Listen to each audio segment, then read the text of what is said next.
for anything, right? Well, New York State Police Sergeant Dave Scott found a 44-year-old elephant wandering in the road Sunday night.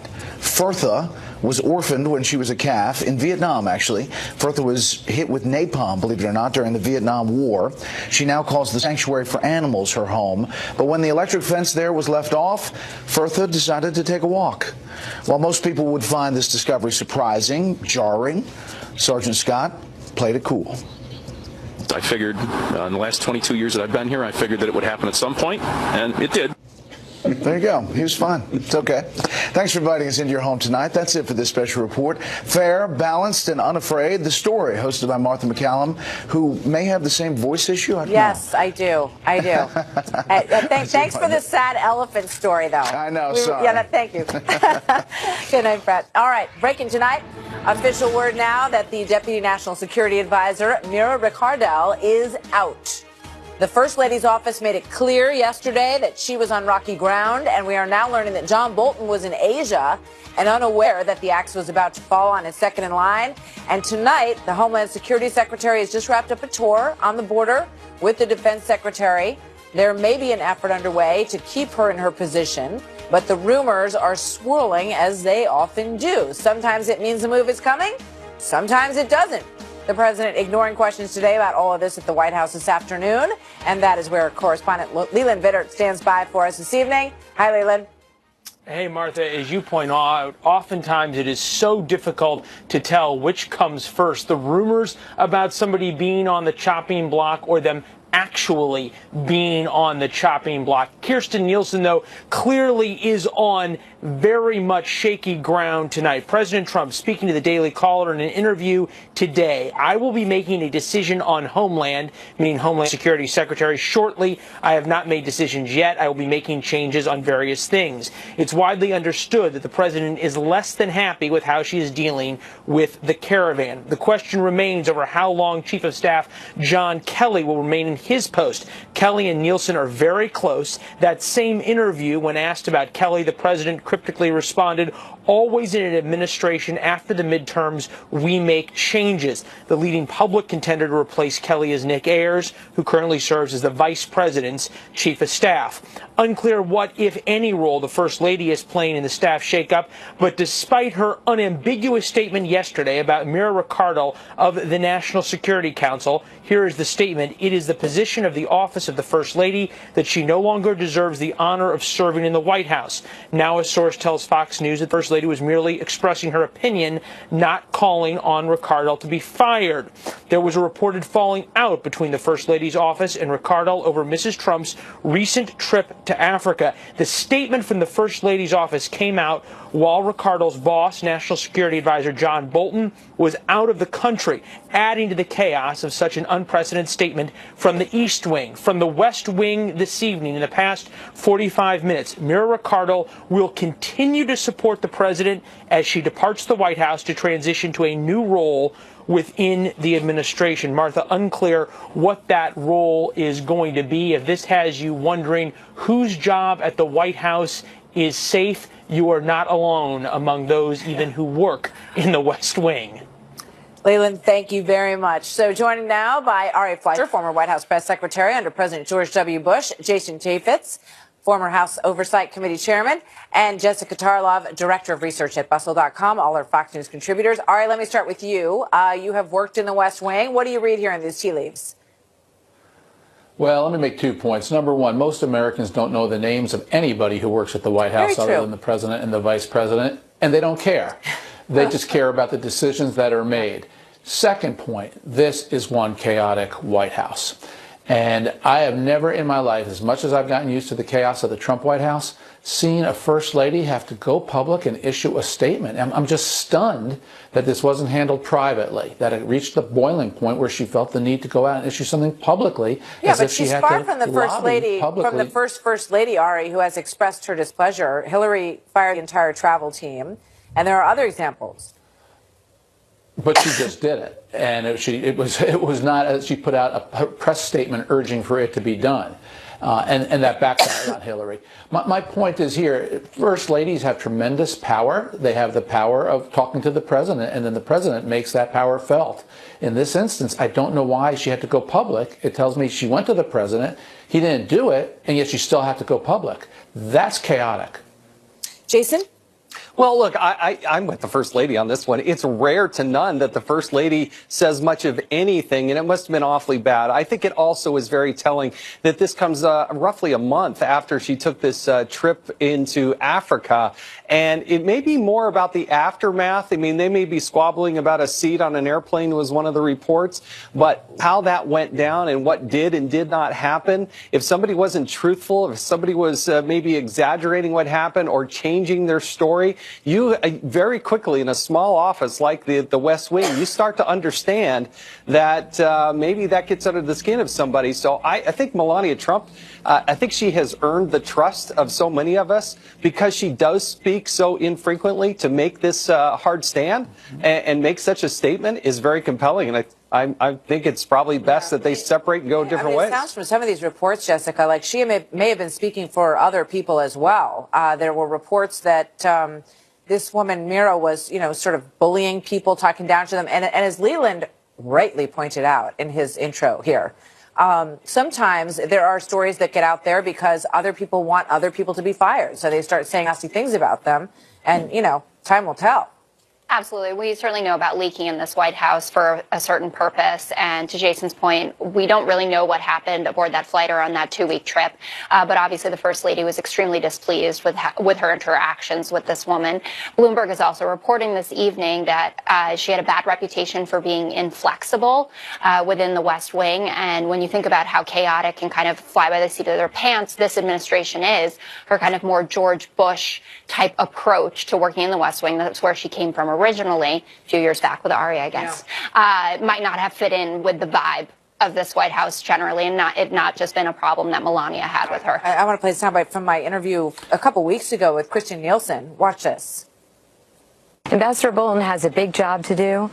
He and I work very closely together. So you don't think that John Bolton is in the president's ear saying, we're not tough enough on the border, you got to make a change at Homeland? I do not think he is, no. So the big question here, for America, as Ari pointed out, most people don't care about the deck chairs when they move around on the deck.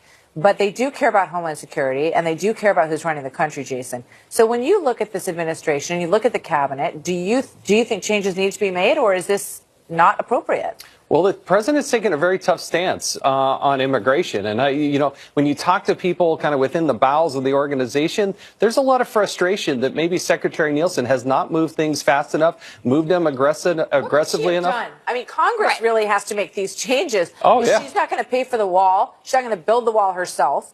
Congress needs to make these changes. I don't know how much more she could have done. What do you think she should have done, Jason? But I also think that the secretary does have to go to Congress and help make that case and have them understand what's going on and not going on at the border and the imperative that she needs. Yeah, look, I'm very supporter on the outside, but behind the scenes, there's obviously something that's bothering the president because it's not moving fast enough. What do you think, Ari? Well, I think the president is perfectly entitled to make whatever changes he wants. It's part of the tradition of midterms. But here's my advice. If you make a change, have the replacement ready to go the same day you make the announcement. Because otherwise you create these vacuums. And in Washington, the vacuum is filled by nothing but nastiness and negativity. But if you announce X is out, Y is in, you've now created a debate over the qualifications of Y. Typically, that's a stronger, better debate for you to be involved in.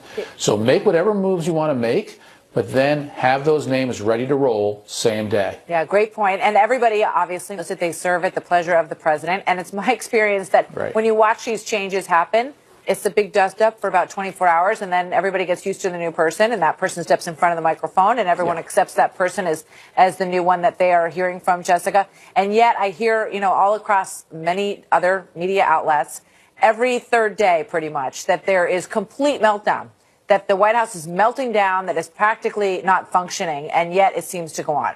It does seem to go on, but that might just be in meltdown mode, and they might be really good at handling it.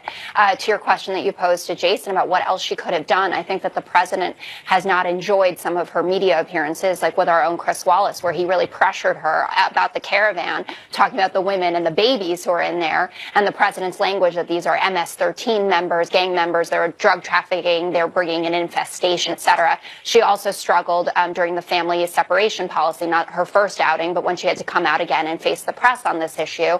He apparently refers to her as Bushy. He has problems with members of the George W. Bush administration.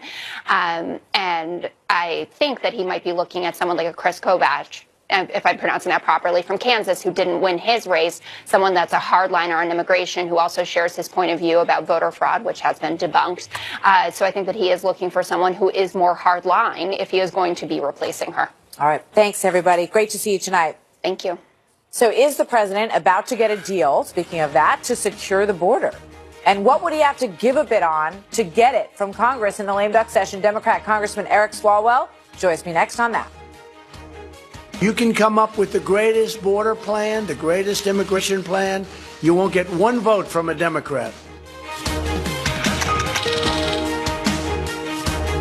The story plan underway to secure the border during the lame duck Congress. The president will meet at the White House tomorrow with Senate Majority Leader Mitch McConnell and others to put together their plan for a budget. You know, they have to come up with something by December 7th, and they want to try to get the wall in there. Earlier tonight, I spoke with Democrat Congressman Eric Swalwell of California.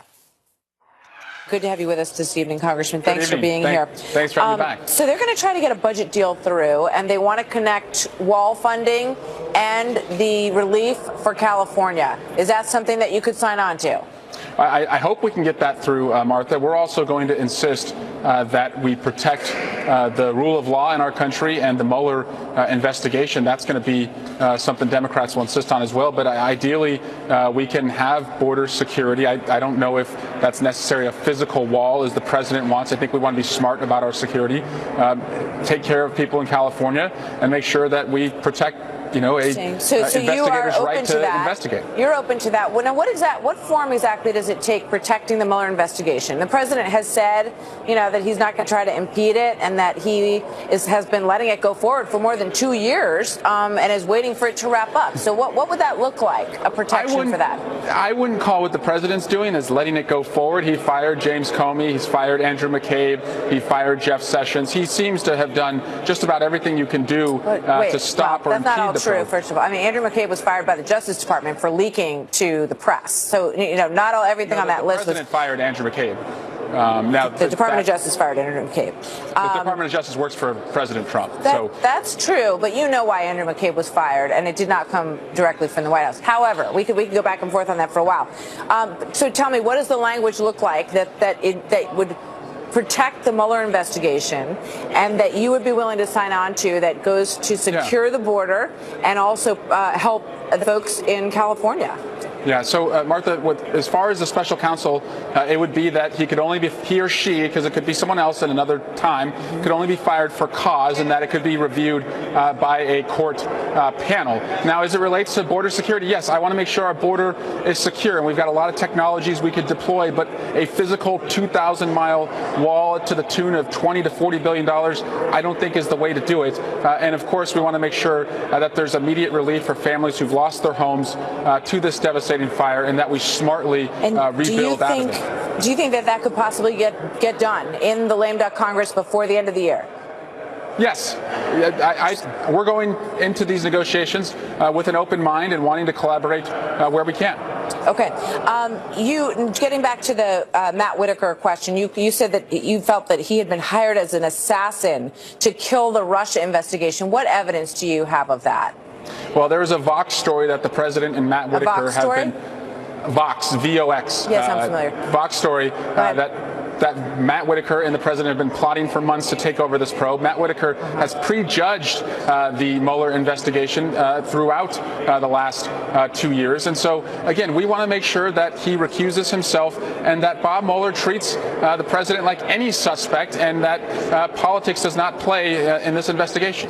right. So, but I mean, today the Department of Justice came forward and said that they believe that the president's appointment of Whitaker as the acting attorney general is legal, and they wrote a 20-page document supporting that it's legal. So, if you had the assurances that Matt Whitaker, who has said that he has every intention to carry out his job in a respectful way with the rule of law, are you open to having that assurance and feeling and being confident that the man is speaking the truth? So, Martha, I want to separate the opinion you just referenced because that speaks to his appointment, not whether he has to recuse. If the ethics department at DOJ says that they see no need to recuse, I'm going to respect the rule of law just as I asked the president to. But I don't think any ethics lawyer can look at his prior statements, his connection to witnesses in this case, and believe that he doesn't have a conflict of interest or a perceived conflict, which the law says is just the same. Yeah, I mean, you sound open now, but before you said that he was hired as an assassin to take out the Russia investigation. So it doesn't sound like that you're that open on that. But I'm pretty confident that the same ethics team that said Jeff Sessions had a conflict is going to say, because of all of the evidence concerning Whitaker, that he has a conflict. So we will see. Maybe we'll see. I want to pull up a tweet that you put out with regard to your coming too work. Much of my Twitter feed. Yeah, well, we're doing our homework on Intel and Judiciary. You say that you are not going to. You said earlier you're not going to chase every ball when it comes to the investigations. But you said this as well. The days of presidential immunity are over, gone. No more free passes to catch in on the access to the Oval Office. No more colluding with Russia. And we'll see if you're a tax cheat. America is putting a balance of power on your abuses of power. Welcome to democracy, you wrote. That sounds like you're pretty much chasing every ball. Oh, no, there's a lot of balls that under any other administration that you would love to chase, like the president's son-in-law and his security clearance issues, a lot of the issues around the president and foreign entanglements he has. But what we do, we should prioritize as to what's most important to the American people. If the president is making foreign policy and national security decisions because of financial interests that he has with Saudi Arabia or Russia, that has to be a priority. And his tax returns. That's all part of the Mueller investigation. You guys going to double up on all that and spend your time and your money doing that again when they've been doing it for 2 years? So, Martha, Mueller can only speak through indictments, and indictments have to prove something beyond a reasonable doubt. Right. Well, he's going to present a report, and then the Justice Department will decide whether or not they're going to pursue it. But I'm asking you a question. Are you going to double up your time and the country's money on the same stuff that's being investigated for the past 2 years? No, and we shouldn't do that. All right. What is your priority in terms of legislation, in terms of what you think the Democrats and Republicans can come together and get done for the American people? Because I think that the American peoples have limited patience on the other stuff that you're talking about here. Many of our priorities are the president's spoken priorities. $1 trillion infrastructure plan, passing the DREAM Act, passing background checks, prescription drug reform. He has said that he supports all of those. A Republican Congress has refused to bring that forward. He's going to see us bring that forward, and hopefully it builds momentum in the Senate. I think the American people would love to see stuff get done. So we will see how that goes and how much focus is on investigation and how much focus is on the business of the American people. Thank you very much. Of course. Good to see you tonight. You too. Thank you, Congressman. Coming up next, it's time for El Chapo to get his day in court on charges of drug crimes, murder, and torture. What we are now learning tonight, next. One of the world's most notorious drug lords is just a few miles from here on trial in Brooklyn. The man named Public Enemy Number 1 broke out of prison on a motorcycle. See him go down there in a tunnel about a mile long. His freedom was short-lived, though, and now mountains of evidence were rolled into the courtroom today as he faces 17 counts, including drug trafficking, murder, and torture. Even with unprecedented security measures in place, the lawyers, the jurors, even the judge are in fear for their lives. Trace Gallagher with the backstory for us tonight from L.A. Hi, Trace.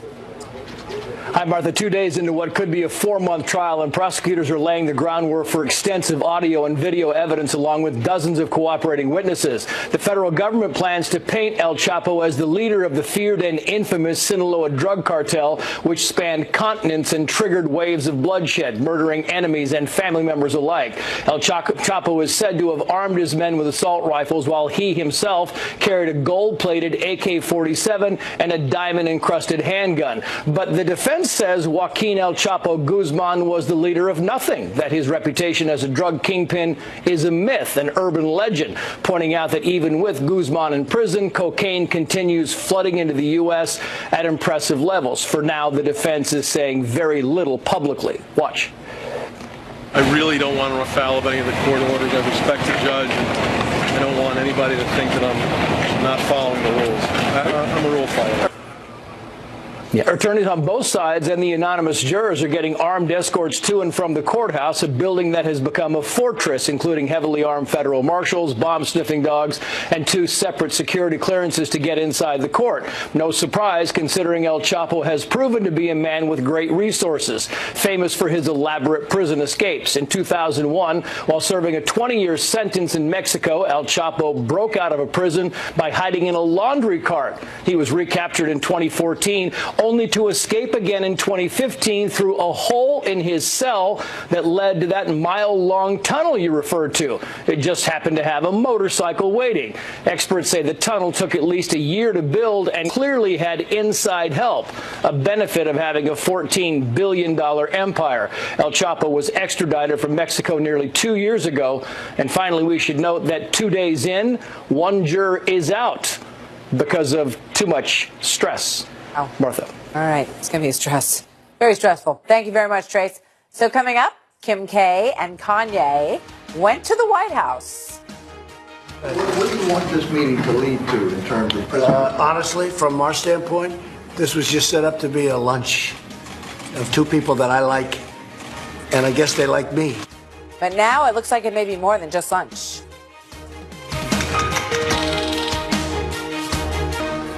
The legislation I'm supporting today contains many significant reforms, including the following. First, it will provide new incentives for low-risk inmates to learn the skills they need to find employment. Second, this legislation will allow federal inmates to be placed closer to their home communities in order to help facilitate family visitation. Today's announcement shows that true bipartisanship is possible, and maybe it'll be thriving if we're going to get something done. President Trump tonight making a push for criminal justice reform, backing a bipartisan bill that has already passed the House, and the president hopes that it will get through the Senate, although it may face some headwinds. His son-in-law, Jared Kushner, has championed this bill and brought celebrities to the Oval Office to raise its profile, meeting with Kim Kardashian, who campaigned to free Alice Johnson, and her husband, Kanye West, there to talk about Chicago crime and also reform. I'm joined now by Kelly Paul, wife of Senator Rand Paul, who was on the Hill today for the push for the passage, and has been a big driver in this. Kelly, welcome. Good to have you here tonight. Thanks, Martha. Thanks so much for having me. So, explain first of all what this bill would do, because at one point when the president was talking, he said that it would, make it easier for some offenders to get out a little bit sooner. He also said it would make it tougher, the law is tougher on people who are committing more serious crimes. Well, the bill, as it's just recently been released from the Senate, and it's being sponsored by Senator Grassley and Senator Durbin, has both prison reforms, which he was alluding to there, things like allowing people to be incarcerated closer to their families.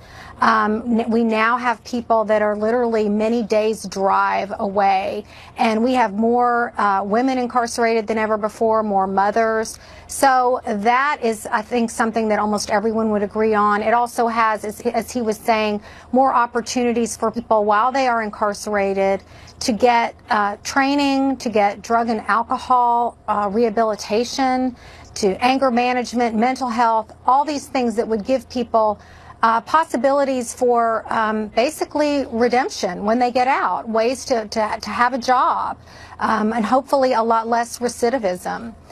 In terms of the sentencing reforms, they're looking at some of the, really frankly draconian mandatory minimums that were in that 94 crime bill. They're not taking those away, but they are giving judges some discretion on some of those in terms of the types of enhancements they put on those mandatory minimums. Because as we have seen, you've had situations where people like Alice Johnson, I mean, oh my goodness, she was a first-time offender. She had worked at FedEx, had a great career, was a wonderful mother, a model citizen, went through a divorce, was losing her home, made a bad choice through some neighbor or friend to be involved in some kind of a drug deal over the phone, facilitating something. And she got life in prison for that. Yeah, I mean, So, it's an interesting story. And, you know, I want to go back. The president alluded to the 1994 crime bill, which this is trying to fix the damage from. And here's the president on that. Among other changes, it rolls back some of the provisions of the Clinton crime law that disproportionately harmed the African American community. And you all saw that, and you all know that. Everybody in this room knows that. It was very disproportionate and very unfair. And now I want to just also play Lindsey Graham here on the issue of sentencing reform. This is obviously something that some of these Republican senators and members of Congress feel is a possible bipartisan win for them if they can also get this through the Senate. Here's Lindsey Graham. If we could pass it, would be huge. There are thousands of African American and Hispanic males in jail under 3 strikes you're out for 30 and 40 years for nonviolent offenses. So the goal is to give people who are been sentenced under the old system a chance to get out of jail and go back to work and make sure that the bed spaces are for those who really are violent criminals. But there are some, obviously, who have spoken out against this. Jeff Sessions is among them. And Mitch McConnell hasn't spoken out against it, but he's not sure that it's going to be a priority in the lame duck session in terms of the time that they have left. He said, we don't have a lot of time left. The first step is to finalize what the proponents actually are for, and then we'll float it and we'll whip the vote and we'll see whether or not we can get to it. What's your reaction to that? well, I'm still very, very hopeful. I've been here on the Hill. I've been talking to Republican senators all day long, trying to really focus their attention. The bill has just been released, so most of them have not had a chance to read it yet. The fact that the Fraternal Order of Police has endorsed this bill, the Sheriff's Association, we have a whole host of law enforcement groups that are behind this bill because it makes our system more effective. We do need to free up bed space for people who are truly violent and who are truly a danger. And we have so many people now that are caught up in these low-level, non-violent offenses that are literally serving decades of time. And I think we've all sort of evolved in terms of understanding addiction more, understanding drug abuse as, you know, a mental health issue, a social issue. And for many of these offenders, they would be better served in, you know, treatment and recovery programs as opposed to being tossed in jail. Kelly Paul, thank you very much. I'm sure you have one vote that you know of on the Senate floor. And your husband, I would imagine, is he for this? I'm assuming. Yes, you know, Rand has been working on these issues since he was elected in 2010. Yeah, he was in the office there today. He partnered with Cory Booker and Kamala Harris on some different bills. This is something that he's been passionate about since he was elected. So for the first time, I'm just really hopeful that we may be able to pass in a bipartisan way some good legislation here and really make a step forward finally on criminal justice reform. Kelly Paul, thank you very much. Good to see you tonight. Thanks for coming in. Thank you. So coming up, Amazon's smart speaker, the Echo, may have been listening and recording during a brutal murder. And now prosecutors say that the Alexa is a witness. Mark Eiglarsh, next. Become a Fox Nation founder. Get new can't-miss live opinion shows daily. And documentaries and specials that tell the real stories behind headlines. Exclusively on Fox Nation. Plus, get limited-time available exclusive merchandise and Fox Nation special access to events with your favorite personalities. Stories done right, politics done right. Fox Nation, opinion done right. Become a founder now. Sure, ordering Amazon to turn over what Alexa may know about a double murder that happened in the victim's kitchen where she was plugged in. Trace Gallagher has the latest for us live from our West Coast newsroom again tonight. Hi, Trace. Hi, Martha. This was in Farmington, New Hampshire, where 2 women were killed in January of 2017. The suspect, 36-year-old Timothy Verrill, is accused of using a blunt object to stab Christine Sullivan and Jenna Pellegrini inside their home. He then allegedly wrapped their bodies in tarps and placed them under the porch before scrubbing the murder scene. The 6'2", 280-pound suspect has pleaded not guilty. Prosecutors believe that recordings from an Amazon Echo inside the house may provide further clues about the killing. The court document says there is probable cause the recordings may include, quote, the attack and possible removal of the body from the kitchen.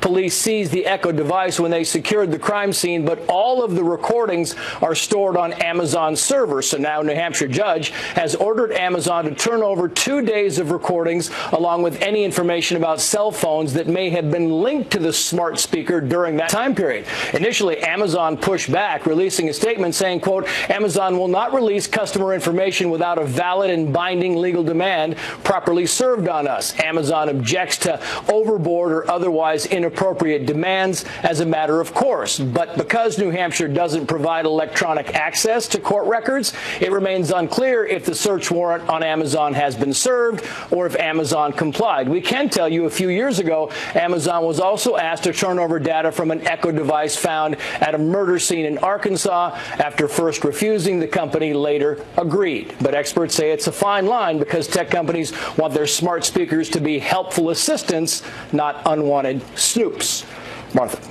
Trace, thank you very much. Here now with more, criminal defense attorney Mark Eiglarsh, who also authors the blog speaktomark.com, which kind of sounds like speaktoalexa.com.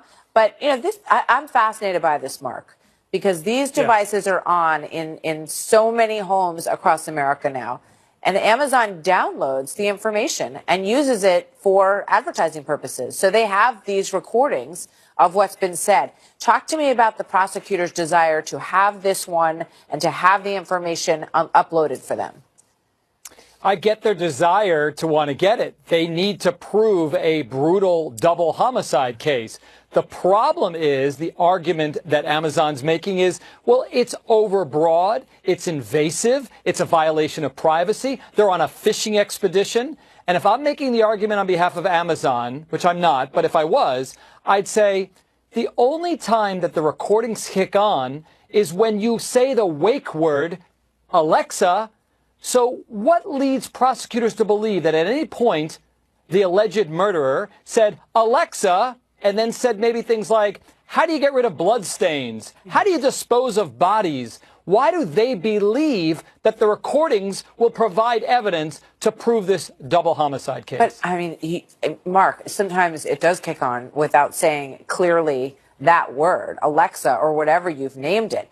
The difference is that how is this different than asking for phone records or asking for anything else that could have been relevant? You know, if the phone, you know, I mean, there's a million scenarios that you could go through that I think would point to the idea that if it picked up anything, he's pled not guilty. If this picked up anything that could incriminate him, then that's information that the jury really should have, no?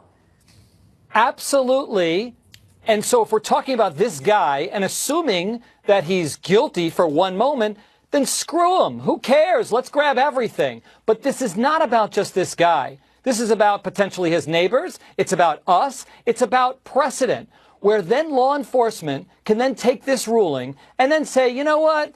Maybe anyone on the block for some reason might have something. We want everyone's recording devices. I don't want to give up my recording devices. I don't want to give my laptop. I don't want to give my phone. That's why. I mean, I don't want it Apple recording me in fought the so first hard. place. I can't believe that, you know, I mean, even that in and of itself is just, I think people really need to understand these devices in their home and how much it is recording and picking up and downloading, and they've got it on servers till, you know, the end of eternity probably. But I want to ask about San Bernardino case. We're starting to understand that, though. We are starting to understand that, though, Martha, because we're learning that while these companies claim privacy is their utmost selling point, they have these back doors where they're taking our information, they're combing our emails for key terms that they're selling to advertisers. So our privacy rights are being diminished every day. I mean, people really need to read this story. They really need to think about how much of their privacy they really are willing to give up in these cases. And I understand the argument for wanting this information. And it is like the iPhone that they wanted opened in the San Bernardino case, right? Right. and fought hard against it. Listen, Alexa's cool. It's amazing what you can get from it. We want to use technology. The problem is now we have to understand that anything you're saying is recorded and can be turned over to law enforcement at any time. Thank you very much. That's why I don't have one in my house. Mark, thank you. Good to see you tonight. Take care, Martha. So another interesting story that's breaking tonight. You may have seen this coming across. Michael Avenatti is right now being held in a Los Angeles prison. He's been arrested. We understand that he could be moments away. No, I'm sorry. We are waiting for the mugshot to be released. I don't think he's going to be released at this is moments away. But we're going to bring you the latest on this case. It is an abuse case brought by the prosecutor as a felony charge. Those are the details we know so far. Jesse Waters, after the break on more and that. Tonight, in the Michael Avenatti story, the attorney who has been all over everything for the past year, I would say. He's the attorney for Stormy Daniels, very outspoken critic of President Trump. The Los Angeles Police Department has confirmed now that he has been arrested on suspicion of domestic violence. In a statement through his attorney, Avenatti is calling the claim bogus. Quote, "I have never been physically abusive in my life, nor was I last night. Any accusations to the contrary are fabricated and meant to do harm to my reputation. I look forward to being fully exonerated," he says. Here now for Wednesdays with Waters. Jesse Waters, co-host of The Five and host of Waters World. He finds himself, Jesse, in a difficult position here tonight, having given these kind of charges lots of airtime to other people, with the president in particular, with regard to Stormy Daniels. And now he finds himself arrested in a Los Angeles police precinct. And we understand that we're waiting for a mugshot to be released. And when that's released, we'll put it up for you. He's innocent until proven guilty. I'm going to give him more benefit of the doubt than he gave Kavanaugh. If you look at the statement he said, and it's almost the exact same thing that Kavanaugh said, these allegations are totally bogus. But that's not the way that he treated Kavanaugh. He didn't listen to that at all. If you ask me, I believe his 15 minutes are up. I think at the end of this, if he's guilty, he's either going to be bankrupt or in prison. I mean, he's ridden this lawsuit into fame, then parlayed it into a presidential run. He's being investigated for lying to the Senate. Judge ruled he owes millions to his business partners. Now he's in the middle of a felony domestic beef that he could go away for a long time. He's got a nasty divorce situation as well. It's all spiraling out of control for him. He's got this luxurious lifestyle that he can't handle at this point, and he's spread way too thin. I think the world is crumbling beneath him right now, and all of those networks that put him on all year and help prop him up, they got to feel a little bit icky right now if this is actually true. You know, the early suggestion, great points. And the early suggestion was that it was his wife, who you point out he's going through a divorce. But then she came out, because TMZ said it was his wife. She came out and said to a reporter that she hadn't seen Michael in months. She said it's a complete fabrication. She said, bruises on my face, it's insanity. He wouldn't hit anybody, especially a woman. He's got 2 daughters. That's according to his ex-wife. And we take pains, again, to note that this is an accusation. And that's all we have at this point with regard to Michael Avenatti. But, you know, he also has dreams of running in 2020 for the presidential nomination. What's his campaign slogan going to be? Iowa. His campaign slogan is going to be, "She hit me first." Because that's actually what he said. There's his quote that's been documented that said, "She hit me first." I don't know if that's TMZ, the source, but if any of this is even close to true and he laid his hands on a woman, he's toast. I mean, that is one of the most despicable things you can do, especially coming from someone that's supposed to empower women. I mean, he's been saying all along that this porn star, Stormy Daniels, needs to be believed and supported, and he's helping her. He's not helping anybody when he touches a woman like that, but we're going to have to wait till the facts come out, obviously, and see how it plays out. Could have been a setup, could have been a misunderstanding, or it could have been true. We don't know. Yeah, exactly. And that's the point to be made. What we do know is that his bail has been set at $50,000. He can't afford that, Martha. Well, I mean, he owes so much money to the state of California, to his business partners, and to the IRS. $50,000 is not chump change, even for him. He could be released at any time this evening, if indeed he or a friend can come up with the $50,000 to have him released this evening. You know, this is going to be an interesting journey for him as he goes through this. And he says, as we pointed out, that he didn't do anything. And we're going to hear more from him, no doubt. Let's go to a slightly very different story. Okay. And talk about a former First Lady who has a book out this week called Becoming. Michelle Obama. She's gotten a lot of press and done a lot of interviews about the book. She was asked about the 2020 election, speaking of Michael Avenatti, and she was asked about Hillary Clinton and whether or not she thought that Hillary Clinton should make another run at it, go around for a third term, which is an awkward question for a lot of people Right. to answer because, I mean, although, her folks claim that she still has a ton of support, it's an awkward answer for some. Watch this. Did you hear recently one of Hillary Clinton's former advisors is speculating that she could run again? Do you think she should? I think at this point, everybody's qualified and everybody should run. It's a dodge. Michelle dodged. She was asked about Hillary, and she pivoted to everybody because you know what's going on here. Even Democrats want to lock Hillary up at this point. They don't want her anywhere close to the 2020 presidential race. Third run, Martha. I don't even think she's got a shot at all. Think about it. Her matchup against Donald Trump, all of her weaknesses, the fainting, she's crooked, the lack of sincerity, the lack of charisma. That's all Donald Trump's strength. Her side strength. says she won the popular vote. Mark Penn says that she's more popular than Donald Trump right now in the country, and that there's a lot of people out there who are big Hillary supporters who would like to have a redo. You know what? Let's have her run then. Martha, I think Hillary should run. I endorse Hillary's run. I think it would be good for the president. And I don't want to ever keep a woman down. I think women deserve a third shot. That's even good, if it's not we working. don't want to keep men down either. No, so we have that in common. not at all. We don't want to keep them down. Yes, we want to wanna empower keep them everybody. down. Exactly. Thanks, Jesse. Always Welcome. good to see you. So that is the story on this Wednesday night. We will see you tomorrow night at 7 o'clock. Tucker Carlson is coming up next with lots of news tonight from Washington, D.C., as we wait for more on that Michael Avenatti case, and we will have more coverage for you tomorrow night back here on The Story. Thanks for being with us tonight. Have a great night.